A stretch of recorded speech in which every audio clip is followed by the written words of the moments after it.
My wife and I grew up in San Diego, born and raised in San Diego, and we lived in Santa Cruz for about 10 years in the 90s, and just have been here ever since. Okay. Yeah. You know, where's next? Because it sounds like you're looking at everywhere. Yeah, not yet. You know, we always say, "Oh, about Costa Rica," or "What about Boulder, Colorado?" You know, we have a list that we haven't really decided yet. That's cool. What I would like to do, actually, just a little bit here, like 3 or 4 months here, 3 or 4 months there, and just, it's not really a vacation.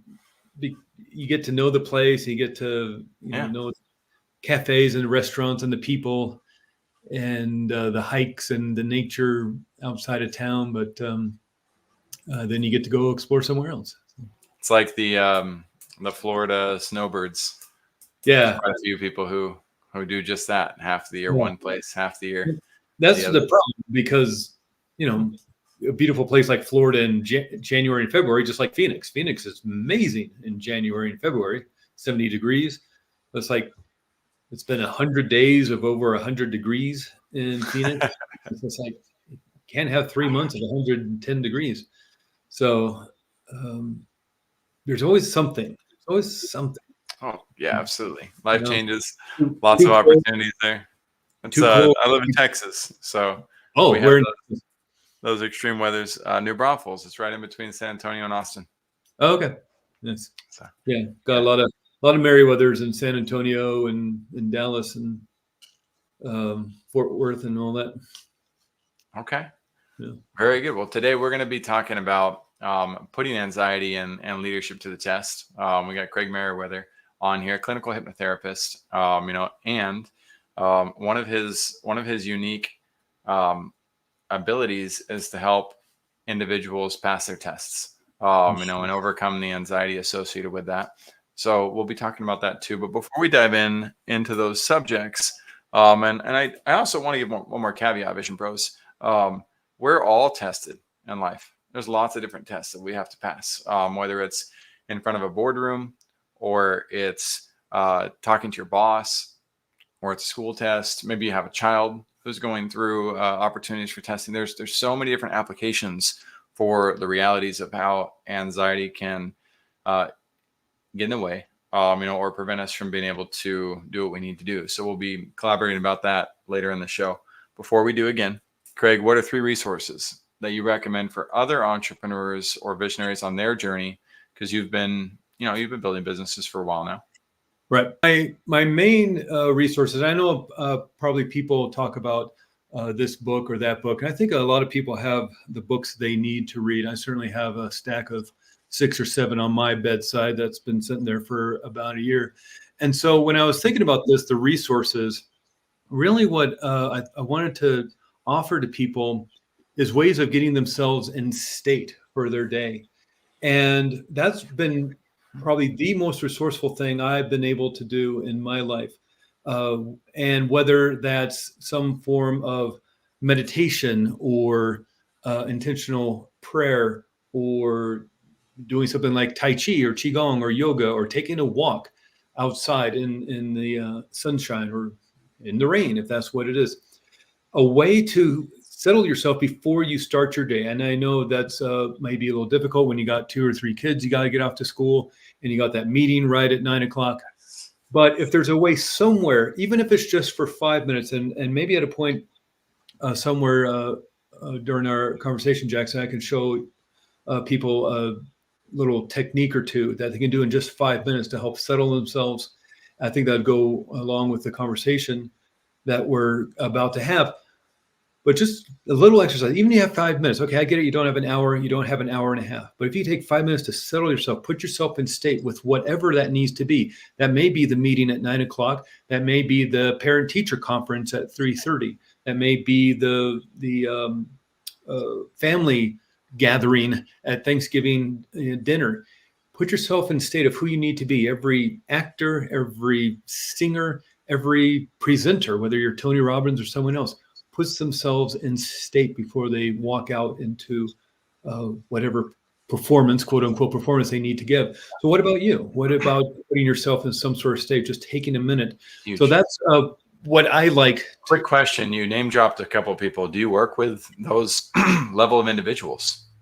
No, I certainly train with them. I have been following them for quite a number of years, and that's another resource I was about to dive into. Go ahead. Is finding that coach or that mentor. Look, I don't know Tony Robbins personally. I don't have the $1 million to have him his personal cell phone number in my cell phone, but I do follow his stuff amongst many others, the people who resonate with me. And so the next two resources, one is just finding those coaches, whether they're personal growth people or maybe there's more of a spiritual nature, people who can help encourage you.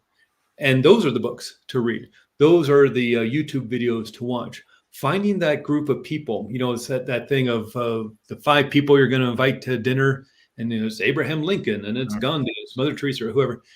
Well, who would those people be for you? And maybe make them people you could go watch a YouTube video of. Maybe not somebody so far back in history, but somebody today who inspires you.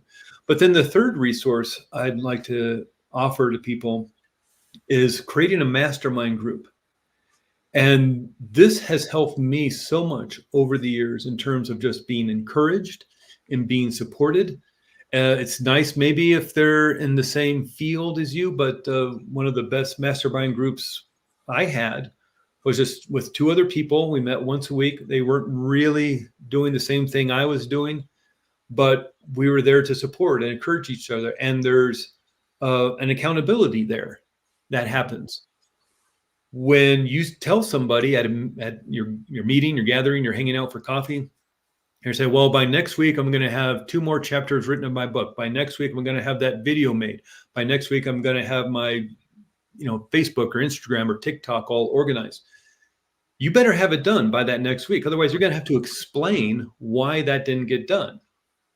And so there's not only accountability, but they're there to encourage, they're there to support. Yes, there's constructive criticism, but that's what helps you move forward.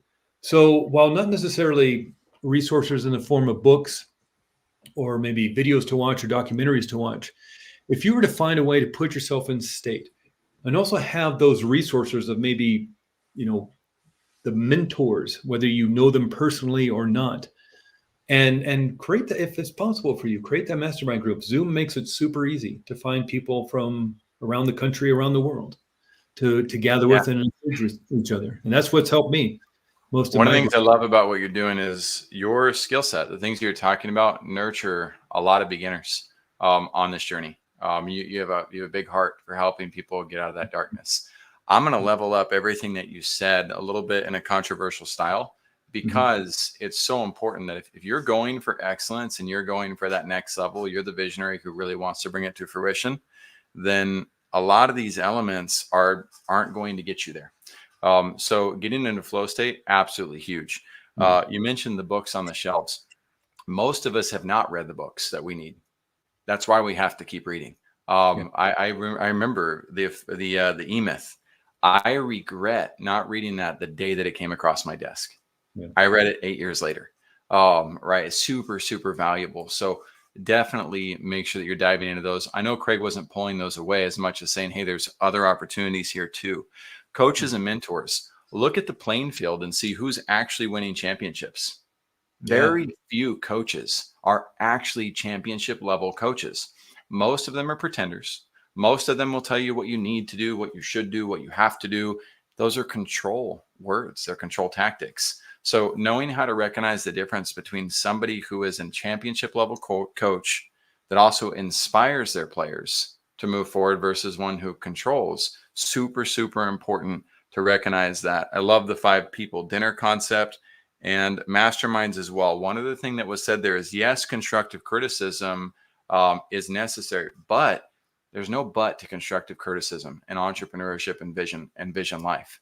Constructive criticism is the medicine. It's the vitamins. It's the way to figure out what you're doing. And when we can let go of the negativity associated with criticism and we can embrace it and realize, wow, this is fostering me to be my best self. I'm not talking about toxic behavior. Right. I'm not talking about people who are abusive. I'm not talking about people who are controlling. I'm talking about people who can look at opportunities with you and help you see how to get out of your own way, which is very hard to do. If I, as an individual, am looking at criticism as some type of enemy of my success or enemy of my own state of being or well-being. So it's very important that as visionary leaders, we learn to embrace even the negative criticism with the strength of a lion, right? It just because a lamb baws at me, or a gazelle, tries to make a noise at me to scare me. If I'm a lion, there's nothing that's going to happen to me with the hyena even coming at me. Like, good luck. So it's very important, visionaries. You're building something amazing. Go and seek criticism from people who love and care about you. And if they love and care about you, you'll feel it. Craig, feel free to double down or contrast that. Well, no, I was just, everything you said is spot on, brilliant. Don't surround yourself with yes people who are just going to tell you what you want to hear. You need to have those people in your life who have the courage and the respect and love for you to tell it the way it is. And if they, they may not necessarily be right. Say, well, I don't think you should be doing this, that, and everything. Like, but my vision has me and my guts telling me this is the right way to go. That's always great. That's just advice.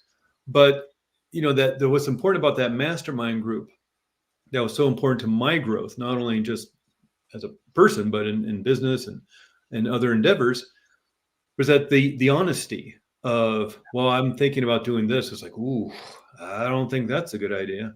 And talk about it. We what was nice about just having three of us is, in an hour you get 20 minutes just to focus on yourself, or if necessary, take a full hour if some things are, on fire and you need some massive attention. They'll give it to you because of that respect, because of the love, because they know when they need it, it's going to be there for them. So just to double down on what you just said, constructive criticism is important, but not abuse and not toxic, really, where they're always coming down. You did this wrong. You don't want that, but you also don't want everybody just to nod and say, yeah, just so they can get on to their thing. It's pattern of word choice too, right? Yeah. So you got masterminds. Make sure, again, those people, I would highly recommend making sure those people align with the principles of healthy boundaries.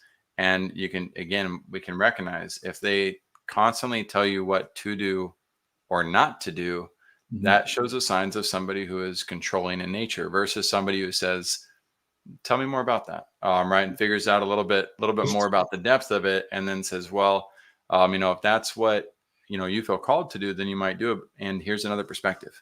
Right. Here's another way of looking at it. Have you considered these potential obstacles?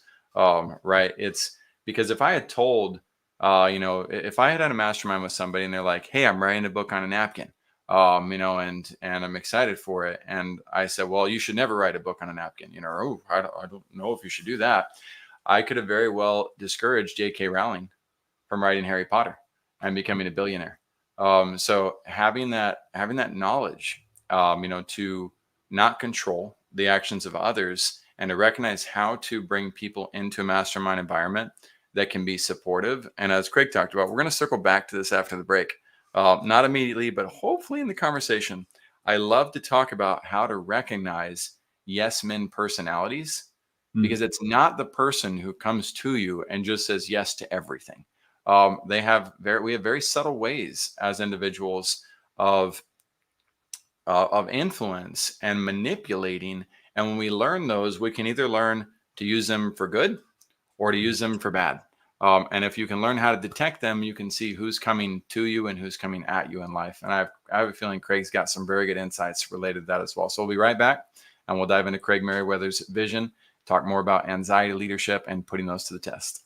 All right. Welcome in to Vision Pros Live with Jackson Calame. I'm your show host. We will be doing interviews for visionary entrepreneurs and guest leaders who are building fantastic visions out there.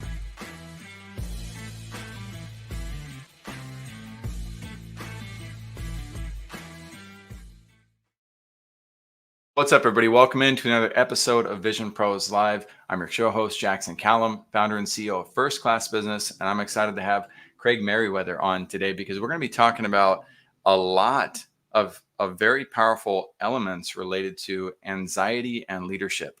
I love the TED Talk. If you probably look up TED Talk anxiety, you will find an amazing TED Talk. I bet it's the first one that pops up. But the gentleman talks about how anxiety is not a disease. It is actually something that is active within all of us, and learning to work with it, it's actually strength that protects us, not something that we should deplete and kill. So I love that concept. And as leaders in the world, if you're leading multiple people, the more people that you're leading, the more likely you have a compound reality of people who are going to be facing decisions and facing reactionary situations and anxiety. So this is a super important skill to hone in and talk about and understand as a leader. Before we dive in too deep, though, with that, I want to make sure to give you some other resources. Some of them that I find a lot of fun. One is Brain Glue by James Bond. This book, Brain Glue, Jack Canfield said you'd have to be an idiot as an entrepreneur not to buy this book. It does an excellent job of helping entrepreneurs, marketers understand how to make their message emotional. A lot of us go into the logic. I'm not going to go into it right now. It's about helping people feel really, really attached to your message, and the book does a much better job than I can. Then there's Dave Morrow with the Hard to Kill podcast and hardtokill.org. He's helping 100,000 veterans lose 2 million pounds collectively, and I have absolutely enjoyed Dave's leadership. I'm in the program as well. He expanded it to civilians so that all of us can join into the community. It's a free community, and you can go in there and get inspired to start getting jacked, if you will. I had no mentality like that before going into this group. I wasn't even working out for pretty much the last 8 years. Now I'm up to 125 push-ups per day.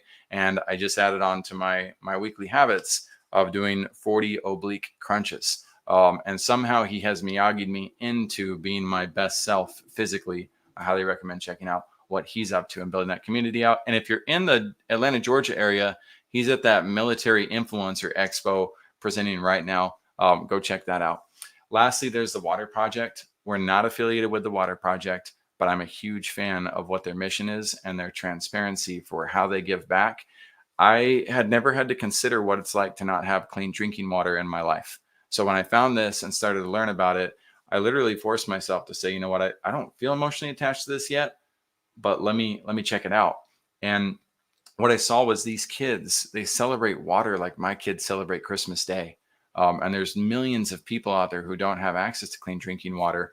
What the Water Project does is you can choose which project you want to donate to, and then you get to see that project come to fruition. They send you the before and after pictures of what they've done to help these communities build what's called a sand dam or a borehole well. And they specifically focus on communities that are really, really hard for people to get to, because those communities are less likely to ever get the help that they provide. And I think all of that is just super awesome. So if you're in a position to be able to give back, then absolutely go ahead and do that. If you're not, my request is just take like 2 minutes, probably, maybe 30 seconds to just meditate and think, who would I know that might be interested in hearing about this?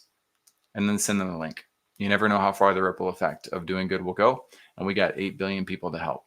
So it's time for us to get up and do that, especially those of us who have the benefit of rocking the mic or listening to one. So without further ado, Craig Meriwether, welcome to Vision Pros Live. Thank you, Jackson. Just got on Amazon and ordered Brain Glue. I think if Canfield, he's one of my, we were just talking about mentors and things. He's somebody I've been following for years and years. And so if Jack Canfield says, read this book, I'm going to go read the book. Smart man. I think it's a wise decision to listen to people who've sold 130 million books worldwide. He knows a thing or two. He literally expressed in the video that I watched on that how upset he was that he did not think of this concept first, and like didn't get it. So, and enjoy the book. Definitely let me know, what you enjoy the most about it. And I will too, because I'm also in the very beginning stages of listening to that Audible, and the first story made me laugh out loud. Thanks for diving in with me on that. Those of you who are listening in, take some notes on this show. I think we're going to be covering some frameworks that can really help you unlock some things that often go overlooked, or we often assume we already know enough about. And I think Craig's going to bring up some frameworks that can really help us all level up. So I'll be doing that myself. Craig, before we dive into the frameworks, what is your vision for those that you serve? My vision for them is to learn that they can stand in the power of their own strength, and they have the ability to heal and to change. In my humble opinion, change happens in an instant. There may be some lead up to that. There may be some setup to that. But in the work I've done with people over the years, change happens in an instant. You're either a smoker or you're a non-smoker. It's not 3 or 4 months of maybe yes, maybe no, kind of, sort of, not really. It's you're a smoker, you're not a smoker. You're holding on to that hurt and pain, clutching it, or you've let it go and you dropped it. And so if people could understand how powerful they are and have the ability to use their own unconscious part of mind, subconscious part of mind, to use basically what they call the placebo effect. Mind will heal the body, not only just emotional issues, mindset issues, limiting beliefs, but physical issues. If you're holding on to pain in your low back or your neck, or you're getting migraines or headaches, or you have digestive issues, irritable bowel syndrome, a good chunk of that is due to emotional issues. And yes, there's also always sickness and illness and virus and injuries and things like this. And of course, take me to the emergency room when I'm in a car accident or my appendix is about to burst. But some of these issues are a direct result of the pain and the hurt we've been holding on to. And if you realize you have the power to let it go and to heal, and it doesn't take a long time, that is very empowering, very empowering. That's huge. I love the way that you put this too. You said, my vision is to help people stand in the power of their own strength. And I think it's, again, something that if you breeze past it, you don't really internalize what that means. You can miss the majesty of understanding that one, if that was really true, right? If we got there to that aspect, we could let go of our expectations. Yeah. And Shakespeare says expectations are the root of all heartache. And so stay with me, everybody, because we live in a world where expectations, are glorified, even though it's a synonym of entitlement. And so if I expect my wife to do the dishes, right, or I expect her to clean the house, right, if I expect her to take care of all of our household room, well, that's a brand new marriage that is pretty much destined for the divorce track, or to be extremely unhappy. And when we truly stand in the power of our own strength, we don't rely on other people to be our saviors in any aspect of life. Not that we're not willing to exercise humility and receive help or receive people who can do things for us, but it becomes a bonus factor that we're always grateful for. And that took me far too long in life to figure out. What are your thoughts on that, Craig?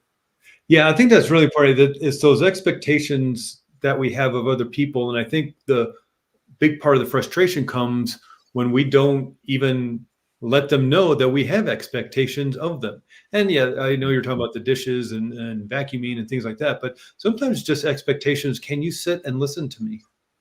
Or can we go and take a walk and be together? In the busyness of life and the extraordinariness of where we've come to just in the last, 25 years since. I can listen to you. I'm listening right now, Craig. I mean, just kidding. Go ahead. Sorry, I had to do it. Well, and that's a great example, because even, are you really listening, or are you just kind of waiting for yourself to jump in? And I know you're being facetious there, but I think a lot of people, and that's why I find networking. Well, I'm not reacting. I'm responding. Right. Okay. Go ahead. Continue. Yeah, I think you and I need to get into some relationship counseling. That's why I find, and I think a lot of us find networking events so frustrating and maybe a little bit of a time waster, because you're not there to meet and create relationships. You're there to pitch yourself, and nobody wants to hear your pitch, and you don't want to hear their pitch. And so I think when you have the expectation, especially if you're in a serious relationship, a long-term relationship, committed relationship, whether that's a romantic relationship or even a business relationship. If you have expectations of what a person is supposed to be doing, do they know that? Because they may be real happy to fulfill those expectations, but if they don't know you have them, so that's where a lot of this honesty and vulnerability to sit down and say, hey, I need your attention. I need you to focus on me because I had a really bad day today, and I need you to listen to me. But Great. if Tell me they're more about busy that. in their own minds and they're running around, getting their own lives together, and they got that PowerPoint to get done, and they got to do the dishes, and the kids got to get to bed, and you're stewing and frustrated because your partner isn't paying attention to you. Do they know you need attention? And that's where the vulnerability comes in. And so it's all about just one day at a time. How much can you grow today? And be honest with yourself as well, not only with the other people, and what you need. It's powerful. Yeah. You mentioned having a bad day. Tell me more about that. Right. Yeah. So that's exactly right, so we talked about Yeah. I reacted on purpose, guys. I was playing. Right. I jumped in for that respond because we think that's the highest level. And I had a great family therapist who knocked me off my high horse. Yes. Right. Because I was in this counseling session. My marriage was on the rocks. And I wasn't reacting. I was responding. I was very much hearing what she was saying, and I was responding to it. And he said there's a third level, and it's called listening to understand. And I mean, he's about soft as he could push me off that horse, but I hit the ground. I was like, oh, what? There's another level. I was like, okay. So I heard the words that she said, but I didn't really understand what she meant. And I assumed that I did. And we all know in English, assume what assumptions make. And I love that. The ASSUNME,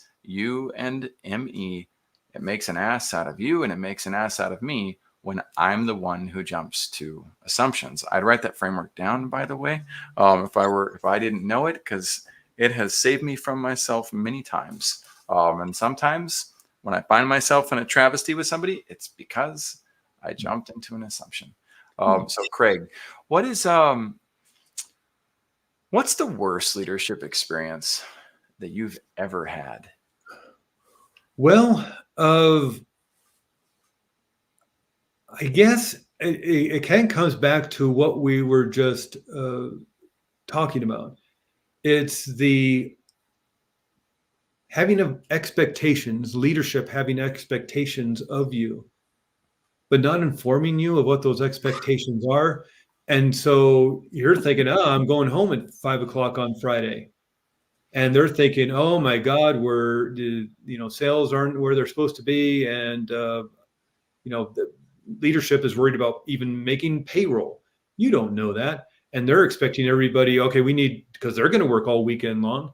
They're wanting you to work all weekend long. And that's where that frustration gets, where at 4:59, they're like, why are you grabbing your coat? It's like, oh, it's 5 o'clock. It's time to go home, be with my family. It's like, oh, we were staying all night. I told you we got to finish that project. The Great Wall of China is not done, Craig. Yeah, I mean, certainly out of the 500 emails you got today, you read the one where I said that everybody's staying this weekend. And so in terms of, I mean, it goes right into what we were just talking about. If leadership isn't providing you with what they expect and their expectations of you and your work, and that may change, that may change over time. You may be hired and you're doing your job, and as the company grows, if you're in a company that started off with, 10 employees, and now there's 100 employees, if not 1,000 employees, the expectations of you may have changed significantly. Have those been addressed? Has anybody even come to talk with you about that? And so in terms of leadership experiences that I've had in the past, and I hope in terms of when I've been in leadership positions, I've hopefully made my expectations known in a clear manner. I like what you're saying about it. But in terms of whether, again, what we just mentioned, whether a romantic relationship or a relationship business, or just even within family, that family dynamic of older brother, younger brother, older sister, younger sister, mom and dad, grandparents, what are the expectations within that framework? Huge. Yeah. Well, and that word expectation, I'll tell you what, if you want to, if you want to ruin most of your relationships in life, follow the advice I'm about to share, which is to let go of expectations, because expectations are a toxic vice, and move to a word called aspirations. But Mm. the benefit of moving and ruining all of my inauthentic relationships, all of the superficial ones that are following me, but moving towards people who have a higher state of communication, that have a more appropriate alignment of balance and appreciation for life, is that the relationships I then gravitate towards are relationships that are absolutely golden. So I as a leader strive so hard. I have expectations, absolutely. And I strive very hard to kill my expectations and to say, you know what, I am going to be grateful for the outcome, and I'm going to give my best effort. And I'm going to strive to inspire my team members to give their best efforts. The byproduct of that has been a team that does not play on Facebook, that does not waste time, that does not quite quit, that does not check out on Friday evening, on Friday early. A team that shows up sometimes on their days off, not prompted by me. I want them to go do their balance, but it is amazing to see people who usually clock in early and clock out a little bit late. And my constant job, my responsibility is to constantly tell them, hey, please don't leave late. You've got a family that's counting on you to be there. And if you make this a habit, who are they eventually going to not like? Yeah. Me. They're going to want you to find another job. And I love working with you, and you're amazing. And so I don't want our work-life balance to get in the way of a great thing. So let's try to unplug. I know we wanted to get it done, and nobody's going to die. And I don't work in an ER, so I'm fortunate that I get to do that. But yes, that would be the next level up, in my opinion, is for all of us to actually look at, what are my expectations causing disappointment in my life? Is there anything good that comes out of having an expectation not fulfilled, and the feeling associated with that? I've never been uplifted by my expectation or somebody else's expectations on me. Right. So what's the best leadership experience that you've ever had? The best leadership experiences I've had in the past is when I'm supported and encouraged. And I think you just get a great example of it. And you're specifically talking about focusing on balance and making sure they have that balanced time, and family is important. And so having a leadership that recognizes that you are a human being and a person with a life, and it's not all just about the bottom line and the spreadsheet at the end of the month and the way it's looking, but also having leadership because assumingly I'm hired out of the maybe 100 people that applied and the 5 or 6 that were interviewed, because you saw something within me that you felt could help your company, help your business improve, grow, and let me do that. And I think the best leadership experiences are allowing you to do that even while making mistakes. And I think Steve Jobs, in one of those, you see those little blurbs on Instagram or Facebook sometimes of things that Steve Jobs talks about. And he talks about, getting frustrated about somebody did something, they did it wrong. And now, but instead of him going to fix it himself, he says, let them go through it and let them figure out how to fix it themselves. Yes, that might take some time. That might take a month or 2 for them to figure out what they did wrong, how they did it, and how they can improve it. Now they know how to do it, instead of you constantly going in and cleaning up the mess. And so having the respect that, one, I can do the job, and encouraging me and supporting me in that, but also, okay, yeah, I'm going to stumble and fall. And yeah, I may fall off the horse and hit hard. But if you allow me to pick myself up and realize how maybe I did that wrong, or I turned the wrong direction, then I'm not going to do it again, because I learned from my mistakes. Yeah. And so it's almost like leadership is like, it's not in your face telling you what to do all the time. Do it my way. You hired me for a reason. Yep. And yes, I might not do it your way, but I'm going to get the work done and I'm going to do it well. Empowering our people. Yeah. It's a really hard concept to implement, and to do for most of us, especially those of us who are alpha, in nature, and like we want things to be done a certain way. But most people who are en route to being an alpha are still very much beta, and how they go about it.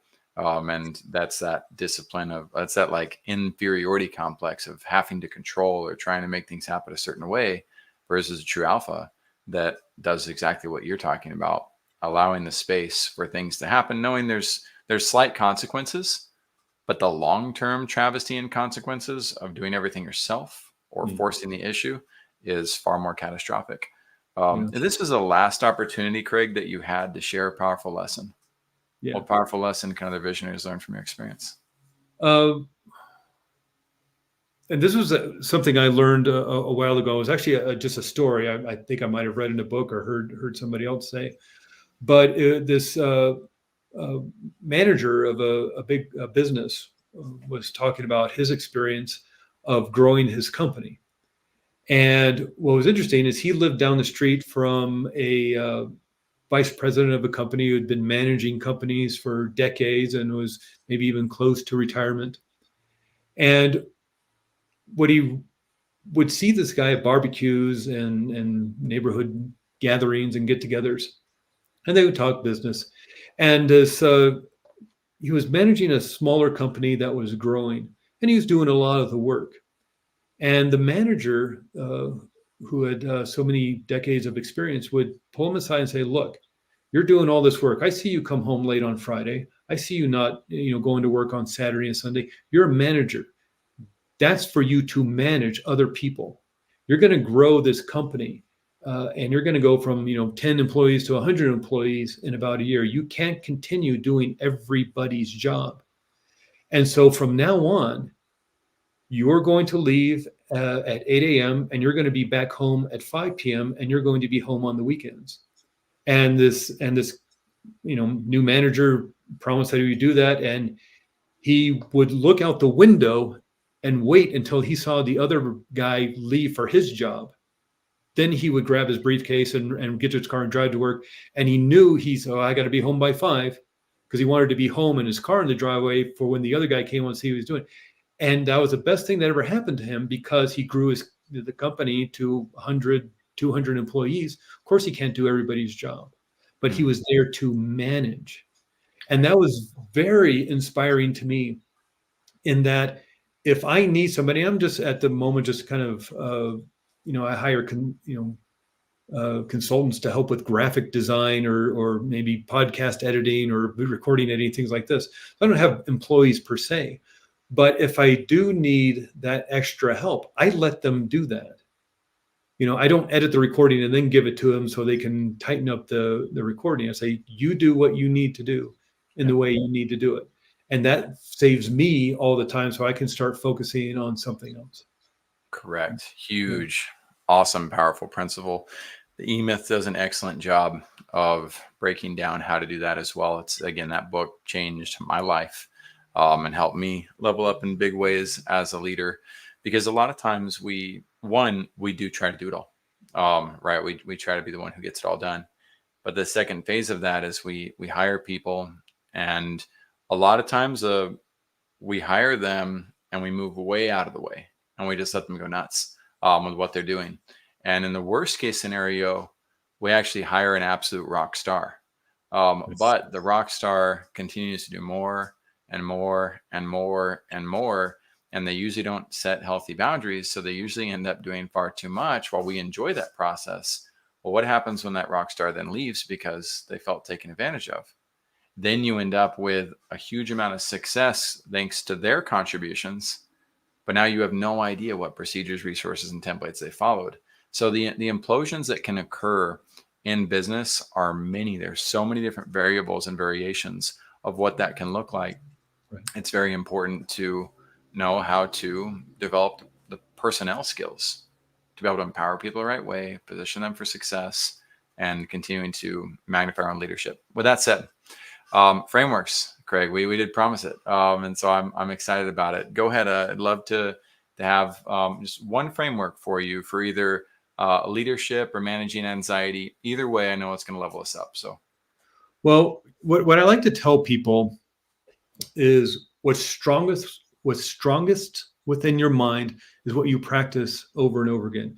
It's what you do over and over again. And of course, whatever you practice, you're going to get better at. If you're learning how to play the piano or the guitar, if you're learning dance, you're learning martial arts. You only get a black belt in judo or taekwondo if you're practicing over and over again. We see this with little kids. We saw it ourselves when we learned how to walk or ride a bicycle. What you do over and over again is what you're going to get better at. What's strongest in your mind is what you do over and over again. So what if you're practicing anxiety? What if you're practicing fear? What if you're practicing being angry? I know people who are the calmest, most peaceful people, most pacifistic, if that's even a word, kind of people you will ever meet.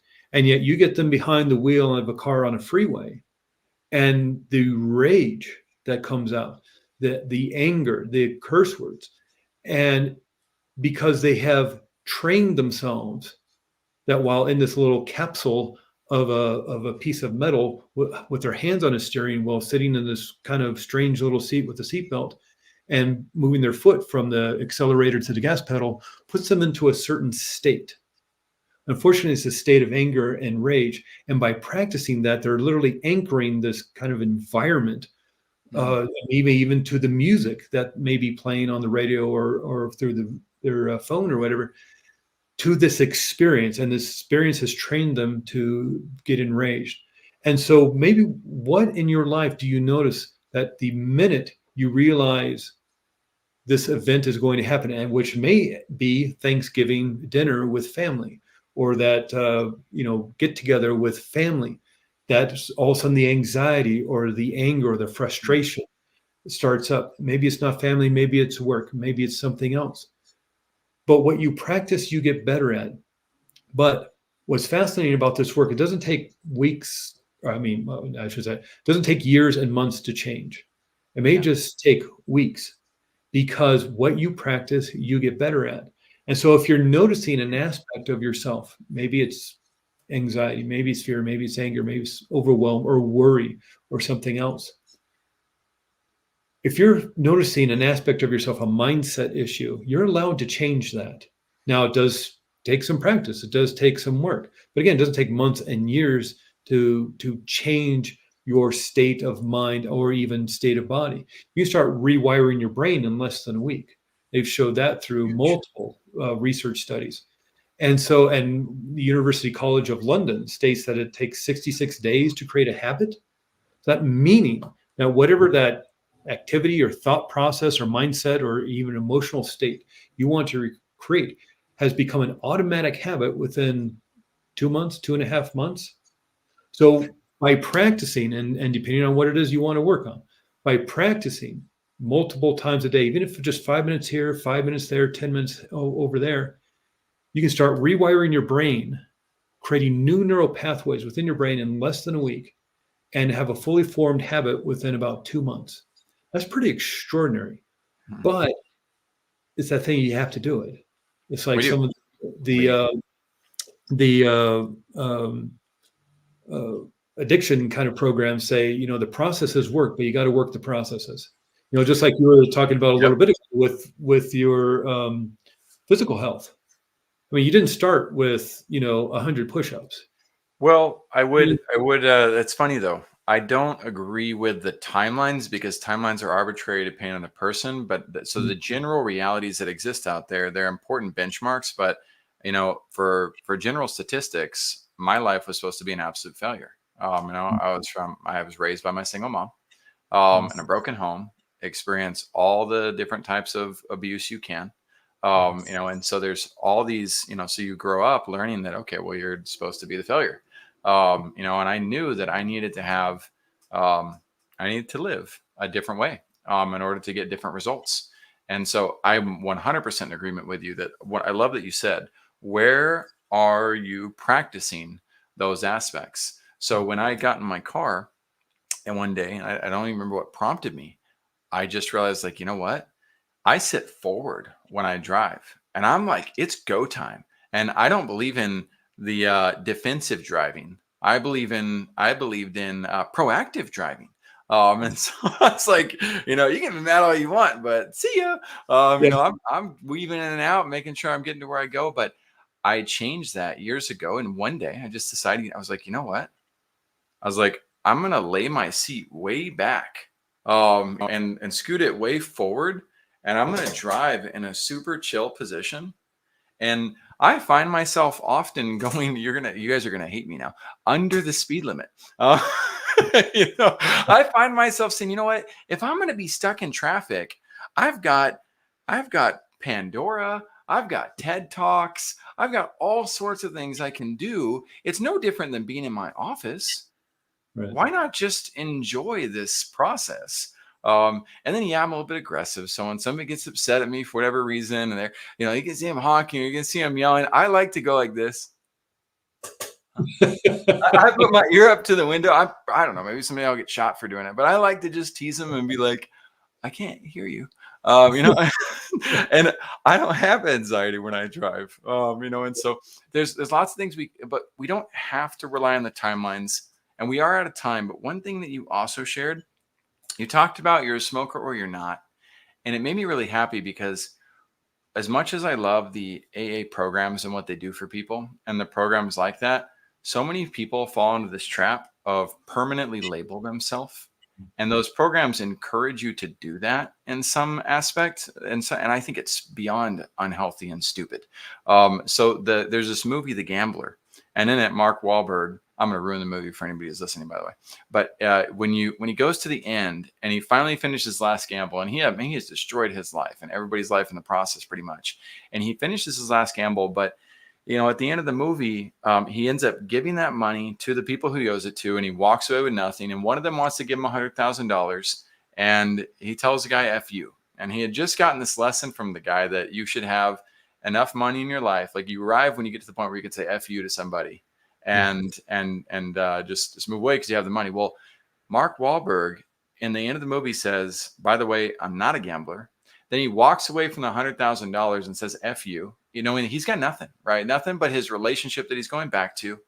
And the whole movie is actually about grief and overcoming the loss of his grandfather that just disrupted his life for a specific time. But he knew in his heart that he was not a gambler. He was not what he was doing to cope with whatever it was he had going on. So we are chameleons. We have the ability to evolve and to not be limited by some label that somebody else puts on us. And we do have the ability to create habits instantly.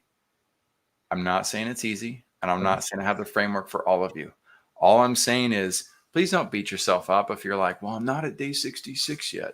And looking at things from this scientific perspective. But the formulas that you just blessed us with, Craig, where are you in these circumstances? I'm absolutely going to be applying that and saying, you know what, where am I still not coming out as my best self? Because that's robbing me of my best opportunities. Yeah. I love what you just said, because you said, I'm not there yet. And so that implies within your unconscious mind that you will get there. Whether that's tomorrow, next week, or next month, you're going to get there. And you've already programmed yourself. And that's what's so beautiful about a lot of the work I do. It's not so much that I have to hypnotize people. We're already hypnotized. That's why we feel the anger. I was going to say, you already did it to me. Hypnotizing people. But by hypnotizing yourself to say, this is going to happen. It hasn't happened yet. And so that implies to every cell of your body that's going to get done. And it's pretty powerful. It's amazingly powerful if we will put in the work, if we will get after it. So Vision Pros, we hope to get after it. And we're super grateful that you all joined us today. We'll see you in the next episode. Thank you for being here today. I'm really happy that you tuned in to Vision Pros Live. I'm looking forward to seeing your reactions as these episodes continue to move forward. This is going to get more and more fun. We'll have more and more engagement as well. We'll invite people to participate in the show. And thank you for giving us your time and attention. Have an excellent time building out your vision.